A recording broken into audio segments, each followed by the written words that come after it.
Hello, fellow shell dwellers, and welcome to what I believe is a vital session at this year's Hermit Crab Conference. My name is Valerie, and my passion, much like yours, lies in ensuring the healthiest, happiest lives for our incredible hermit crab companions. Now, let's talk about something that's becoming increasingly popular in the pet care world, with good reason: oils. They are certainly having their moment. But with this surge in popularity comes a crucial responsibility: understanding their safety. Today, in this session, it's Oil in There, the science behind hermit crab oils. We're going to dive deep into the molecular structures and practical applications of various oils. We'll explore which oils are truly safe and which are absolutely not for your Hermes, and the scientific reasons why certain oils are beneficial. My goal is for each of you to leave here feeling empowered and informed, ready to make the best, safest choices for your shelled friends as we continue to embrace the beneficial potential of oils. We will start by going over the different nutrients needed for our hermit crabs' diets, their benefits, and with some examples of foods for each group of essential nutrients. Protein and amino acids are absolutely crucial for the survival of hermit crabs. Amino acids are the building blocks for proteins. 50% of their daily diet needs to be protein to ensure their optimal health. Phospholipids and sterols are lipid components. They aid in antioxidant defense and lipid metabolism and various other processes. Carbohydrates provide energy and fiber aids in digestion. Chitin is a dietary fiber and a key component of the exoskeleton. Triacylglycerols and fatty acids provide energy for growth, molting, and reproduction. Cell membranes rely on fatty acids for formation and let essential nutrients pass through. Crustaceans cannot synthesize omega-3 and omega-6 fatty acids, so they must get it in their diet. Vitamin A is a fat-soluble vitamin. It helps boost immunity and acts as an antioxidant. It also has a role in lipid metabolism. B vitamins are required for maximum growth performance. They aid in metabolism of protein, carbohydrates, and fats. Lack of vitamin B leads to higher mortality rates. Vitamin C boosts the immune system and acts as a powerful antioxidant. Vitamin D is a fat-soluble vitamin. It is crucial for regulating calcium and phosphate. Both are essential for growth and exoskeleton health. Vitamin E is a fat-soluble vitamin. It enhances immunity and antioxidants. It protects against oxidative damage and has anti-inflammatory properties. Vitamin K is a fat-soluble vitamin that plays a role in calcium utilization. Choline and myo-inositol aid in cellular function and lipid metabolism. Calcium is vital for hermit crabs as it hardens and calcifies their exoskeleton. It is a food staple that should always be available in their tank.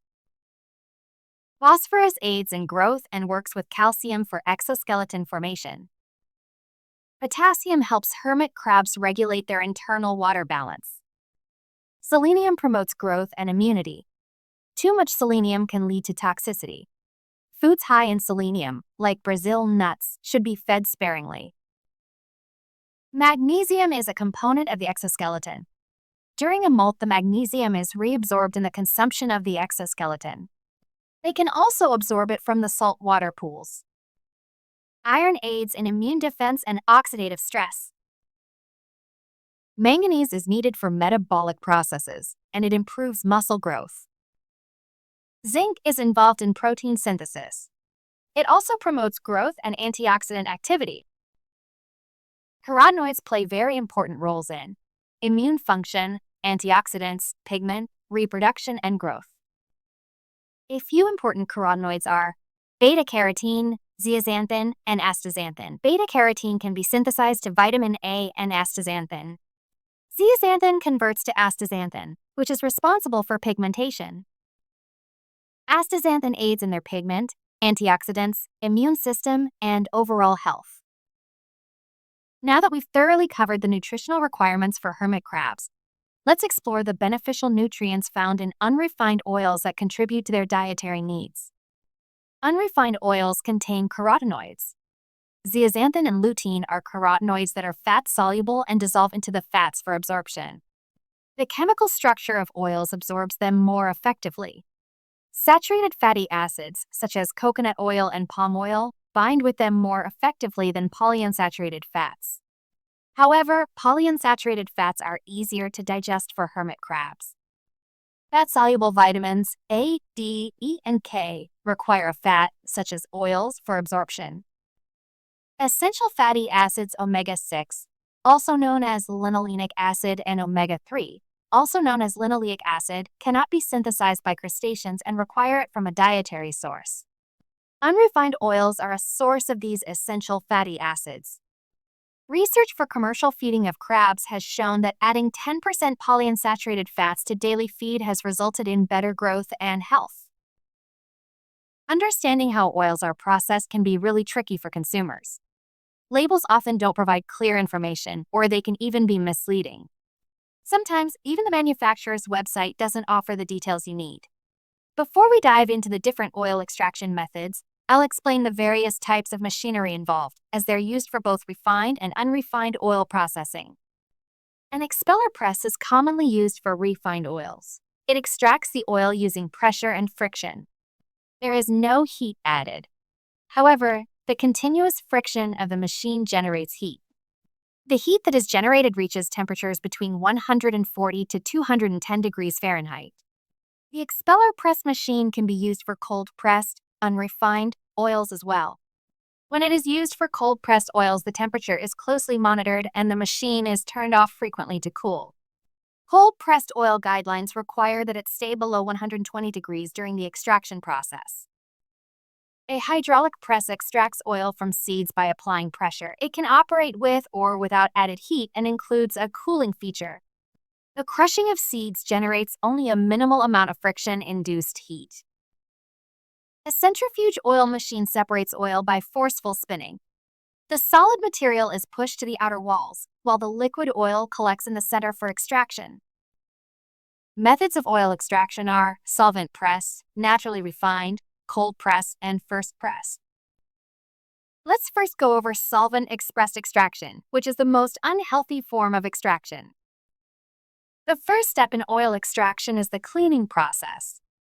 The seeds go through a machine to clean. The machine has sieves that use varying sized holes for the seeds to fall through and larger debris to be separated. It also uses air currents and vibration to remove particles. Air currents are used to remove fine particles like dust as well. Seeds then pass through a magnet to remove any possible metals, which are subsequently filtered out. A dehulling machine is a specialized piece of equipment designed to remove the protective outer layers, such as hulls, husks, or shells, from seeds and grains. It achieves this by employing various mechanical principles like impact, friction, or abrasion, typically without damaging the inner kernel. Conditioning uses steam at temperatures up to 190 degrees Fahrenheit, then dries the seeds. The steam aids in hulling, makes the seeds malleable for flaking, makes the oils flow more easily, and sanitizes them. In this process, triacylglycerols are deactivated, which are essential nutrients for hermit crabs. The seeds are pressed through a flaking machine, which breaks them into thin flakes. This helps expose their surface area and the oil within. The most common type of machine used to initially extract the oil in solvent extraction is the expeller press. After extracting the oil, the solid residue from seeds is called press cake or press meal. This valuable byproduct is packed with fiber, protein, and minerals. While it does contain residual oil, this can be further extracted through the use of a chemical solvent. The final material left over, once refined, is commonly utilized as animal feed or fertilizer.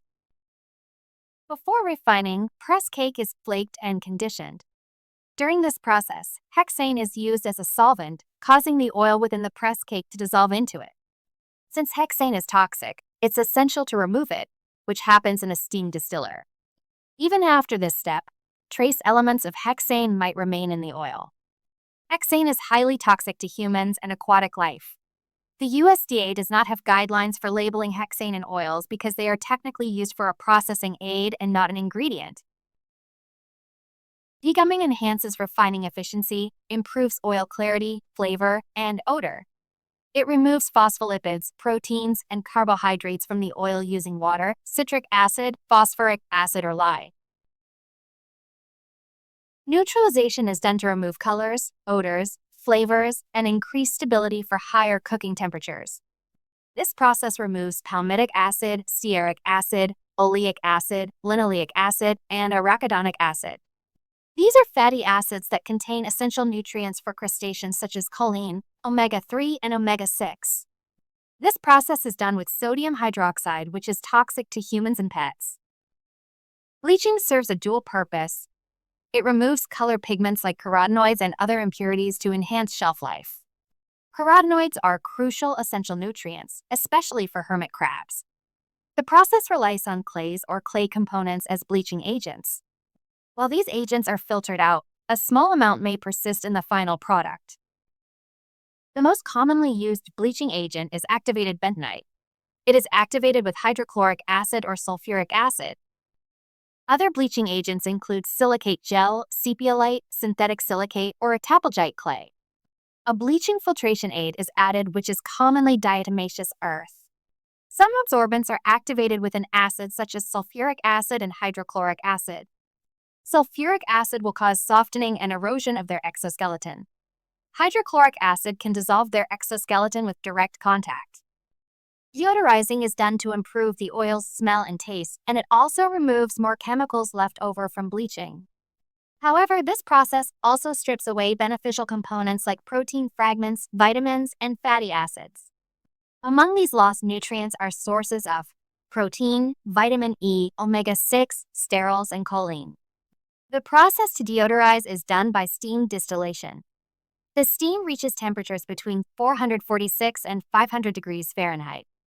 This goes past the smoke point of most oils, but the refining of the oils strips the components of smoke point guidelines. Some refined oils go through winterizing, which filters out the remaining fatty acids and carotenoids. The final step is to bottle and label. Naturally refined oils are extracted in a similar way to solvent-expressed oils, but they don't use hexane or activate the clays with chemicals. The refining process still involves degumming, bleaching, and deodorizing, utilizing clays, diatomaceous earth, and citric acid. Expeller-pressed oils are extracted mechanically in the expeller press.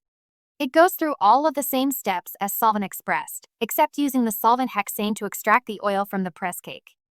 These oils still undergo the refining processes of degumming, bleaching, deodorizing, and winterizing to refine the oil.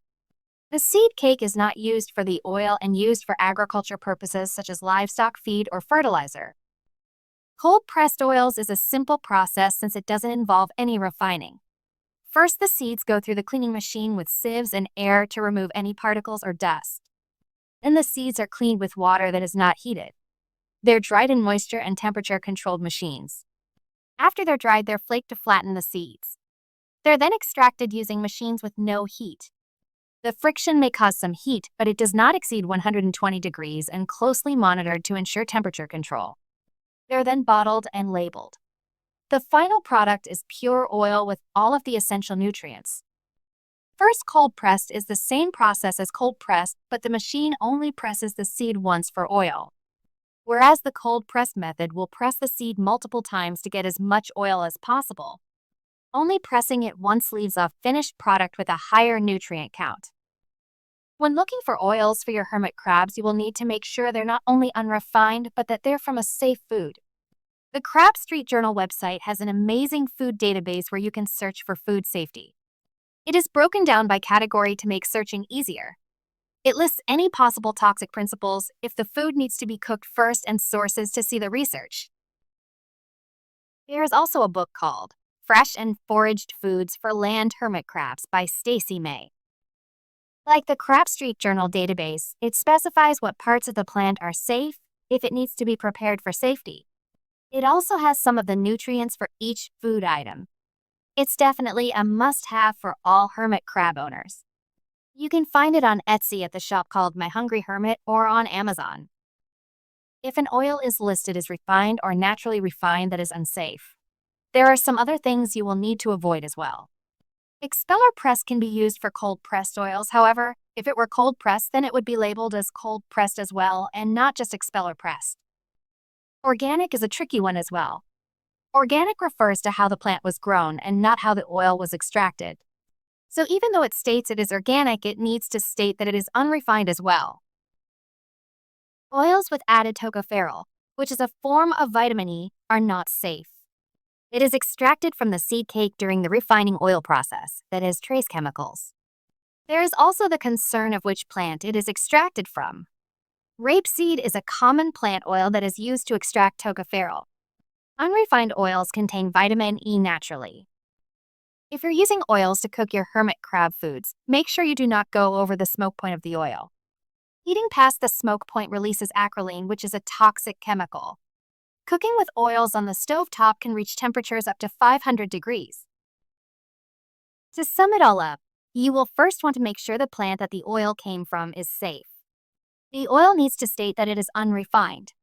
Unrefined oil is often labeled as cold-pressed or first cold-pressed. If you are cooking foods for your hermit crabs, make sure you do not go past the smoke point of the oil specifications. That goes not only for your crabs, but yourself as well. You can feed polyunsaturated and monounsaturated oils daily. Research shows that when fed daily to farmed crabs, it aids in growth and overall health. Plus, the crabs love the oils. Oils also bind to fat-soluble vitamins. Oils that are high in saturated fatty acids help bind with fat-soluble vitamins more efficiently than polyunsaturated oils. But they are harder for crabs to digest. So feed those in small portions and not daily. You have now learned the nutritional benefits and safety with oils. This may have also had you questioning refined oils for yourself, as I know it did for me. I tossed any refined oils I had in the trash. Let's keep our hermit crabs and ourselves healthy and thriving.